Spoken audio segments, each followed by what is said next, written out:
नमस्कार। कक्षा 10 अर्थशास्त्र अध्याय 2 भारतीय अर्थव्यवस्था के क्षेत्र से वन वर्ड शॉर्ट और लॉन्ग प्रश्नों के उत्तर लेकर आए हैं। यह आपके परीक्षा की तैयारी के लिए बेहद उपयोगी है। ये क्वेश्चन आंसर पेपर फॉर्मेट को ध्यान में रख कर कराए जा रहे हैं, तो आइए शुरू करते हैं।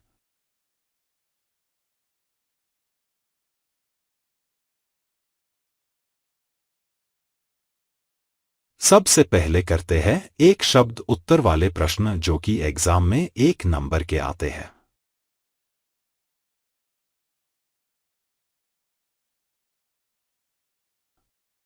प्रश्न नंबर 1 है, अर्थव्यवस्था के कितने क्षेत्र होते हैं?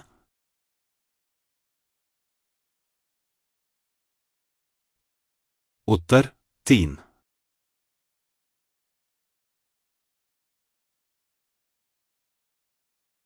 प्रश्न नंबर 2 है, कृषि किस क्षेत्र का हिस्सा है?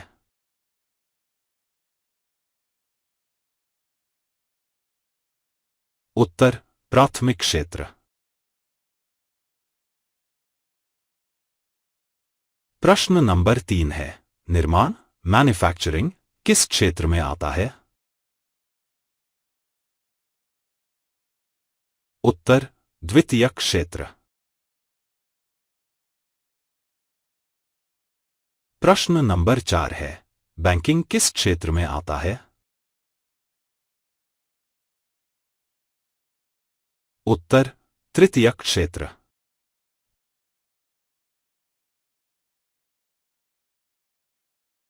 प्रश्न नंबर 5 है, ऐसा क्षेत्र जहां उत्पादन प्राकृतिक संसाधनों पर निर्भर करता है?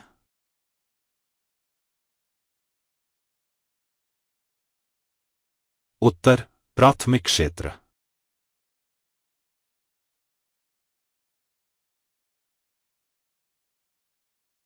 प्रश्न नंबर 6 है, सेवा क्षेत्र का दूसरा नाम क्या है?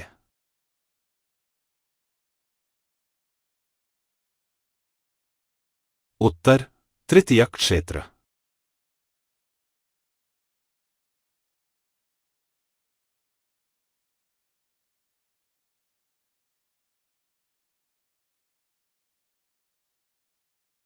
प्रश्न नंबर 7 है, नरेगा अधिनियम किस वर्ष लागू हुआ था?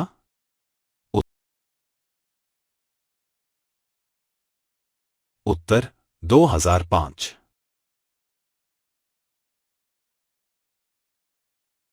प्रश्न नंबर 8 है, असंगठित क्षेत्र में श्रमिकों की स्थिति कैसी होती है?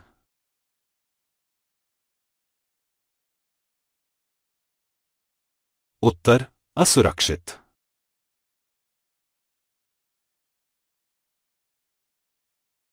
प्रश्न नंबर 9 है, संगठित क्षेत्र के कार्यकर्ताओं को क्या प्राप्त होता है?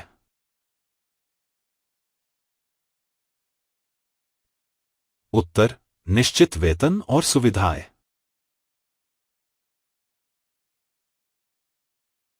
प्रश्न नंबर 10 है, सेवा क्षेत्र की वृद्धि का एक प्रमुख कारण क्या है?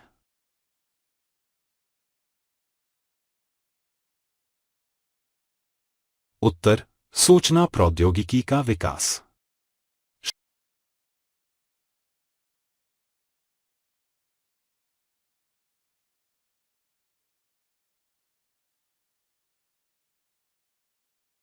Short answer questions. प्रश्न नंबर 11 है, भारतीय अर्थव्यवस्था के 3 प्रमुख क्षेत्र कौन कौन से हैं?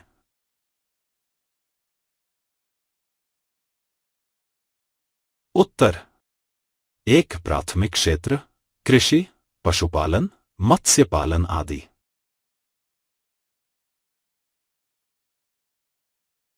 2 द्वितीयक क्षेत्र, उद्योग, निर्माण आदि।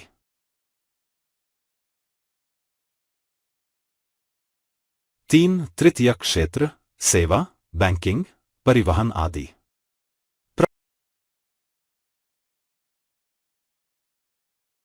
प्रश्न नंबर 12 है, असंगठित क्षेत्र की 2 विशेषताएं बताइए।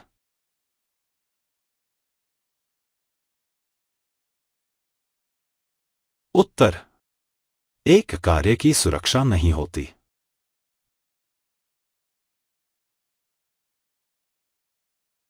दो वेतन और सुविधाएं निश्चित नहीं होती।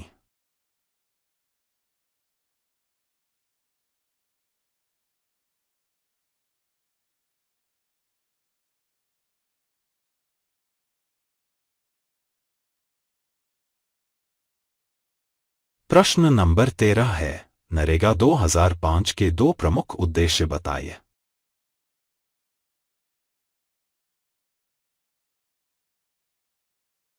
उत्तर, एक, ग्रामीण लोगों को रोजगार देना।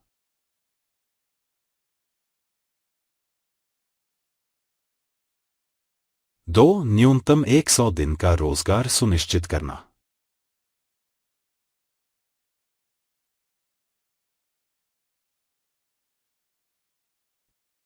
प्रश्न नंबर 14 है, संगठित और असंगठित क्षेत्र में अंतर लिखिए।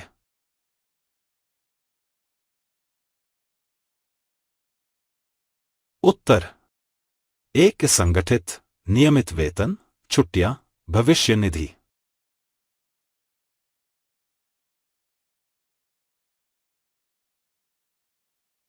दो, असंगठित, अनियमित वेतन, कोई सामाजिक सुरक्षा नहीं। प्रश्न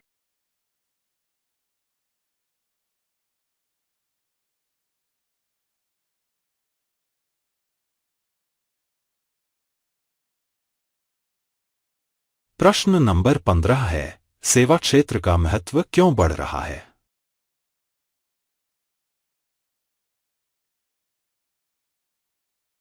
उत्तर, एक, एटी और संचार क्षेत्र का विकास।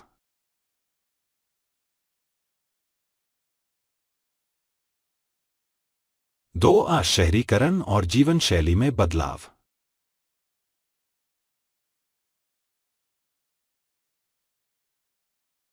तीन, शिक्षा और स्वास्थ्य सेवाओं की मांग में वृद्धि।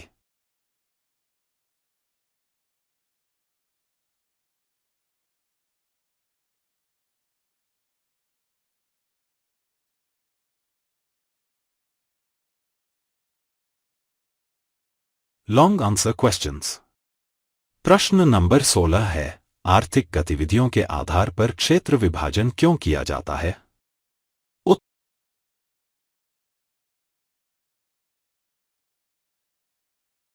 उत्तर, एक, कार्य की प्रकृति को समझने के लिए।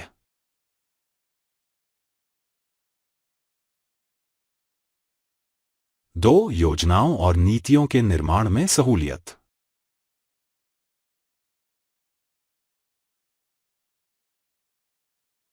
तीन, रोजगार के अवसरों की पहचान।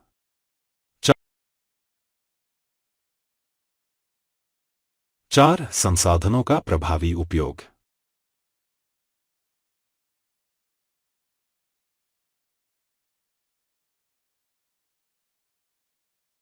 प्रश्न नंबर 17 है, प्राथमिक, द्वितीयक और तृतीयक क्षेत्र का तुलनात्मक अध्ययन कीजिए।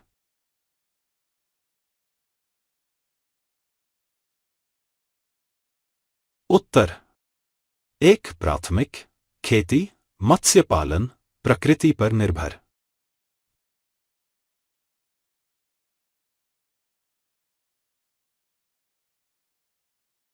दो, द्वितीयक, निर्माण, कारखाने, कच्चे माल को वस्तुओं में बदलता है।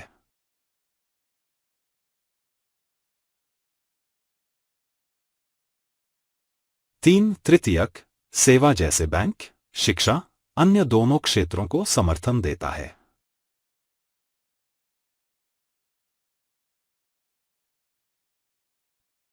विकास के साथ तृतीयक क्षेत्र में वृद्धि होती है।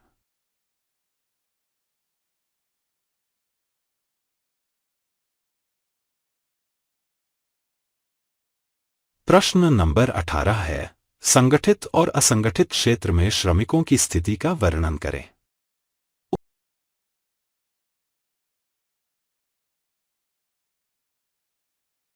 उत्तर, एक, संगठित, सरकारी निजी संस्थाएं, सामाजिक सुरक्षा, वेतन तय।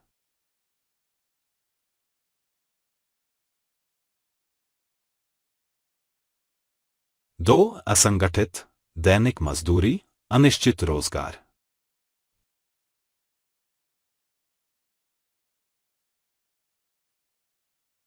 3. असंगठित क्षेत्र के श्रमिकों को सामाजिक सुरक्षा योजनाओं से जोड़ने की जरूरत।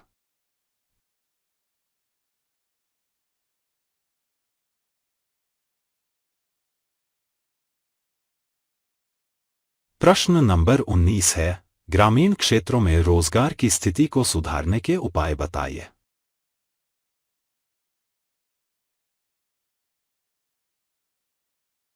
उत्तर: 1. नरेगा जैसी योजनाओं का प्रभावी क्रियान्वयन।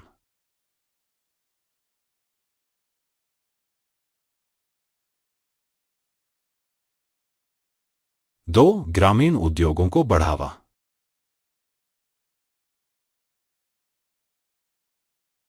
3. शिक्षा और कौशल विकास।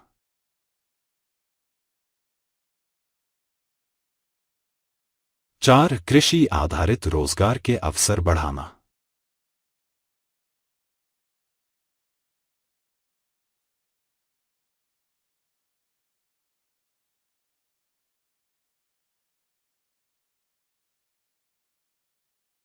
प्रश्न नंबर 20 है, तृतीय क्षेत्र की भूमिका आधुनिक अर्थव्यवस्था में क्यों महत्वपूर्ण है?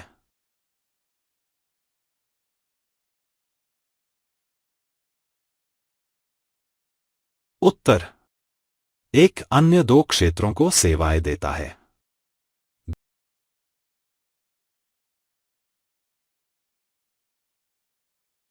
2. रोजगार के नए अवसर पैदा करता है।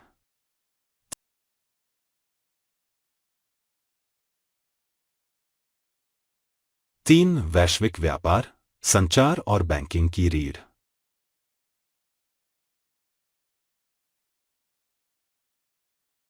4. सेवा क्षेत्र में तकनीक के चलते विकास की नई संभावनाएं।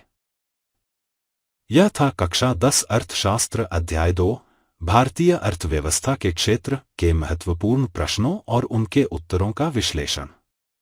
उम्मीद है यह वीडियो आपकी तैयारी में मदद करेगा।